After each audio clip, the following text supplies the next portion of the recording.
purpose of this video was to briefly explain setup options on handhelds.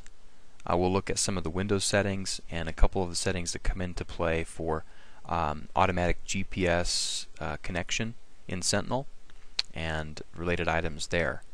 So when you receive a device for Sentinel, all the software has been pre-installed and all the settings have been pre-configured. But let's talk about the settings that are automated, or the settings that are pre-configured for you. If we go into the Start menu, go to Settings, often we'll set up the menus options here and basically just uncheck all of the menu options, and Sentinel GIS then will be the only item on the Start menu. So that applies to this section of the Start menu. We see that Sentinel is the only item that's listed there. The additional programs down below aren't affected by this. Windows has a list of recently used programs, and those will always show up no matter what you have set over in settings. We also go into the Today option here and go to the Items page, and underneath the Today items we generally turn everything off except for the date, the owner information, and the device lock. And so that just hides a lot of the things that most people probably are not using. But you see that you can also enable things like tasks and calendar and so on. So that's up to you. If we look at the System page, we generally will go into the Power Settings, and underneath the Power Settings Advanced, we will turn off these options to automatically turn the screen off. Windows tries to save battery power by turning the screen off if it's not used for a few minutes. While you have a map open and GPS running, sometimes that tends to be more annoying than anything else because it will just turn everything off if you haven't used it for a few minutes. So we generally uncheck those boxes.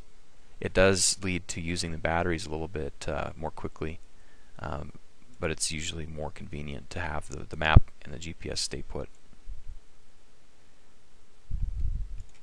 We'll also go into the About. Under About, Device ID, under Description, we'll put a description in for the device. And that's very important because the Sentinel program looks at this description when it attempts to automatically connect to GPS. Every device has different GPS connection settings. The Nomad, the Juno, the Archer, the Geo, they all use different ports, they use different baud rates. And so that's set up to be automated, but this description has to be something that the Sentinel GIS Program Manager can understand. That list of what those settings are is documented in our Sentinel GIS installation guide. There's a section that talks about what those device IDs are for each and every device. If you're using a device that's different than the ones that I just mentioned, it's possible to go into a configuration file and set up the settings for your device so that it can be automated as well.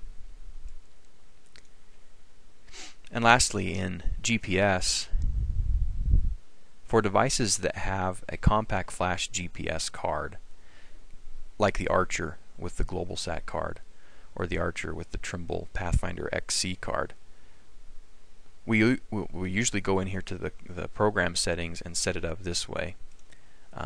Basically, the hardware port is COM2, the baud rate would be 4800. The program port is COM3, and we'll have Windows manage that automatically. So what that means is that the GPS card is connected on COM2. This would be for an Archer. And Windows makes the GPS available to programs on COM3. Now the reason that can be useful or is important for that kind of device is that if the screen is suspended while GPS is running, when you turn the screen back on and the power comes back on for that GPS card, ArcPad doesn't reconnect to the card unless this is set up this way. Windows will reopen that connection and start supplying GPS data back for ArcPad. So this step is not necessary if you're using something like a Nomad or a Juno, because as soon as you supply power to the device, the GPS receiver is powered up. But for the compact flash GPS, it's necessary to set it up that way. Okay, that's about it for settings on the devices themselves. There are other options that can be looked into. Each and every device has its own getting started guide that goes over some more of the Windows settings, what the buttons do, how to reset the devices, etc. But those are the ones that we usually set up for Sentinel GIS, just to keep the look and feel of the device simple and straightforward without a lot of extraneous stuff that people won't be using.